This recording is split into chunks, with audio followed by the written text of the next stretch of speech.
पर दो लोग हैं। हमारे निशाने पर अरविंद केजरीवाल हैं, हमारे निशाने पर मनीष सिसोदिया हैं। बड़ी अजीब सी बात है कि मनीष सिसोदिया के इलाके में ही मैं बैठा हुआ हूं, दिल्ली के पटपड़गंज इलाका, जो कि पूर्वी दिल्ली का इलाका है, पटपड़गंज में हम मौजूद हैं मनीष सिसोदिया के इलाके में। लेकिन इस वक्त की बड़ी खबर आ रही है, बड़ी खबर की ओर रुख करेंगे। बड़ी खबर यह है कि अरविंद केजरीवाल 49 दिन के दिल्ली के मुख्यमंत्री, उनकी तरफ से यह कहा गया है कि आज शाम तक सतीश उपाध्याय के खिलाफ वो सबूत पेश करेंगे। वो आरोप जो उन्होंने कल लगाए थे, आरोप ये कि बिजली कंपनियों को मीटर सप्लाई किया है सतीश उपाध्याय ने, ये कहना था, ये आरोप लगाया था अरविंद केजरीवाल ने। मेरी सहयोगी शिवानी त्यागी मेरे साथ में मौजूद हैं, वो हमें ये बताएंगे कि आखिरकार अरविंद केजरीवाल ने किस तरीके की तैयारी की है। शिवानी, जो लिस्ट दी थी अरविंद केजरीवाल ने, उस लिस्ट में NCNL, new Delhi communication network limited, NCNL infrastructure, फेब्रिलॉन, एनसीएनएल ट्रांसफोमीडिया, एनसीएनएल पावर प्राइवेट लिमिटेड, इनका सतीश उपाध्याय के साथ में कोई डायरेक्ट कनेक्शन, सबूत क्या होगा अरविंद केजरीवाल का, आपके सूत्र क्या कहते हैं? देखिए, अभी अगर हम बात करें राशिद, जिस तरीके से चुनावी माहौल है, ऐसे में आरोप प्रत्यारोपों का दौर भी जारी है। अरविंद केजरीवाल ने जो आरोप लगाए थे भारतीय जनता पार्टी अध्यक्ष पे, अब वो तथ्यात्मक बात कर रहे हैं। उनका ये कहना है कि उनके पास कागजी सबूत हैं जो वो पेश करेंगे। वो सबूत क्या होंगे फिलहाल ये किसी को भी नहीं पता। लगातार उनकी पार्टी के जो सोमनाथ भारती भी रहे हैं, उन्होंने कहा है कि अगर सतीश उपाध्याय कोर्ट में जाते हैं तो उन्हें मुंह की खानी पड़ेगी, क्योंकि उनके पास सबूत हैं। तो अब ये देखना होगा, थोड़ा इंतजार जरूर हमें करना पड़ेगा कि आखिरकार ऐसा कौन सा सबूत है, क्योंकि कल भी सतीश उपाध्याय का जो बयान आया था उसमें उन्होंने कहा था कि ऐसा कोई लेना देना नहीं है उन्हें किसी भी कंपनी से। सफाई दी थी उन्होंने बकायदा, पर लगातार जो अब बात की जा रही है कि हमारे पास सबूत है, तो अब ये देखना होगा कि आखिरकार वाकई अरविंद केजरीवाल के पास ऐसा कौन सा सबूत है, ऐसी कौन सा बाण लगा है जो कि वो सतीश उपाध्याय की कुर्सी हिलाने की कोशिश कर रहे हैं और अपनी जो जमीन कहीं खिसती हुई नजर आ रही है, जो खत्म होती नजर आ रही है, उसे मजबूत करने के लिए वो तथ्य साबित होते हैं। अब ये देखना होगा कि आखिरकार क्या सबूत वो पेश करते हैं लोगों के सामने।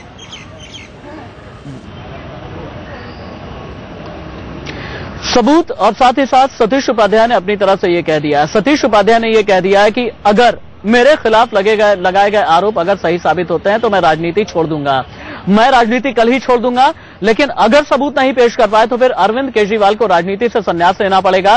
क्रिमिनल डिफेमेशन की बात की थी, लेकिन दिल्ली की जो सियासत है 49 दिन की सरकार तक ही सीमित नहीं रह गई है।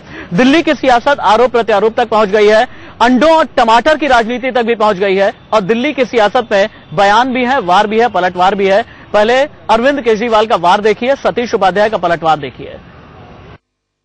भारतीय जनता पार्टी के दिल्ली के अध्यक्ष और भारतीय जनता पार्टी के दिल्ली के उपाध्यक्ष श्री सतीश उपाध्याय जी और श्री आशीष सूद जी, इनकी 6 कंपनियां हैं। उन 6 कंपनियों के सारी डिटेल्स अभी हम आप लोगों को प्रेस रिलीज में दे रहे हैं। उसमें एक कंपनी है एनसीएनएल इंफोमीडिया प्राइवेट लिमिटेड। इस कंपनी में सतीश उपाध्याय जी शेयर होल्डर हैं, उनकी धर्मपत्नी शेयर होल्डर है, majority share holder Satish Upadhyay ji हैं, और इसमें आशीष सूद जी पिछले साल तक डायरेक्टर थे इस कंपनी में। उन्होंने कहा कि सतीश उपाध्याय की 6 कंपनियां हैं, 2 कंपनियां जिसमें मुख्य रूप से हमने कुछ काम किया है।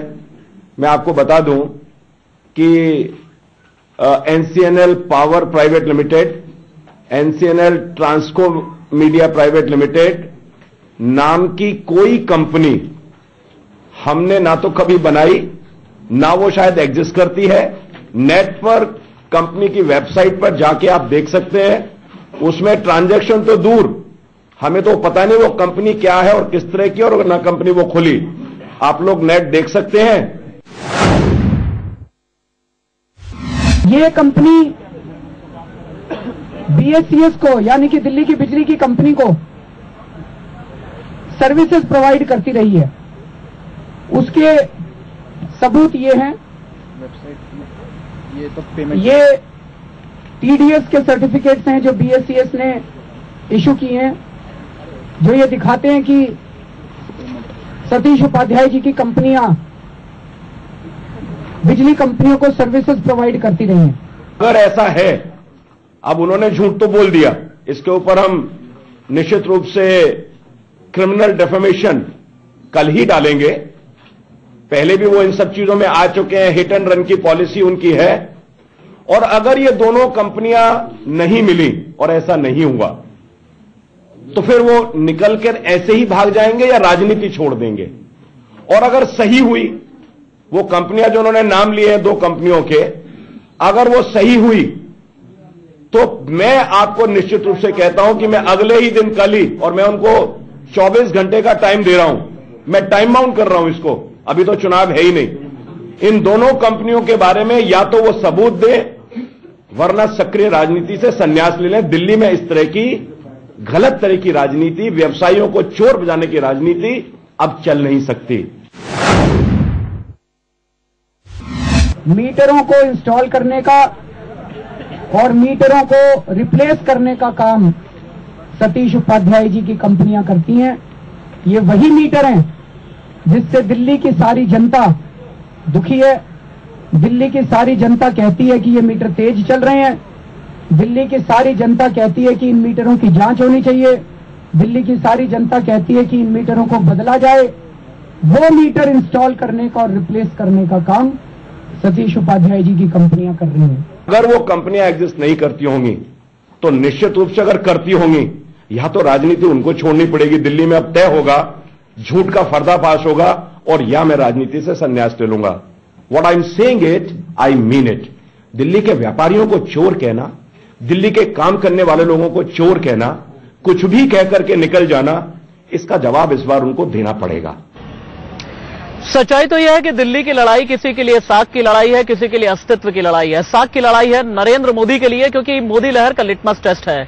अस्तित्व की लड़ाई है अरविंद केजरीवाल के लिए। हाँ, कांग्रेस के लिए न पाने के लिए कुछ है, न खोने के लिए कुछ है। मेरे 3 सहयोगी मेरे साथ में मौजूद हैं।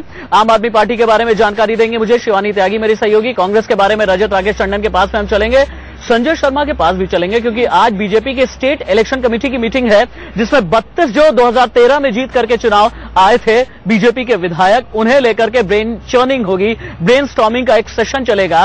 क्या दिल्ली में और कुछ चल रहा है?